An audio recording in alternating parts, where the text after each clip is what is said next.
So last month, my roommate Jeremy came home clutching a mason jar like it was the Holy Grail, except instead of eternal life, it contained what can only be described as a suspicious blob floating in some murky liquid. He announced, with the kind of enthusiasm usually reserved for new puppies or surprise pizza, that he'd acquired a sourdough starter. "It's alive," he declared, which was technically true, though I wasn't sure if the apartment was big enough for 3 sentient beings. We named it Bread Pit. At first, taking care of Bread Pit was easy, just feed it flour and water, and it bubbles contentedly on the counter. But then Jeremy started reading forums, and suddenly we had to sing to it daily, for the yeast's mental stimulation, apparently, and display it at the sunny window for optimal photosynthesis, which is definitely not how yeast works, but I wasn't in the mood to argue science with a guy who kept calling himself the loaf whisperer.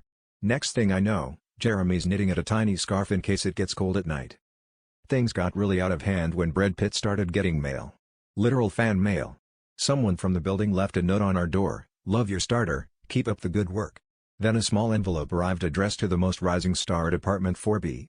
Jeremy set up an Instagram account for Bread Pit, and now our kitchen is routinely filled with postcards from strangers, congratulating our starter on another amazing rise and asking for autographs.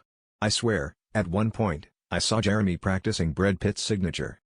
Last night, we tried to actually bake with the starter, but Jeremy froze. "What if we ruin Bread Pit's career?" he whispered. So now, instead of fresh bread, we have a celebrity microorganism and a kitchen full of flour. I guess you could say we really got ourselves into a jam, except now, even the jam is asking for a selfie.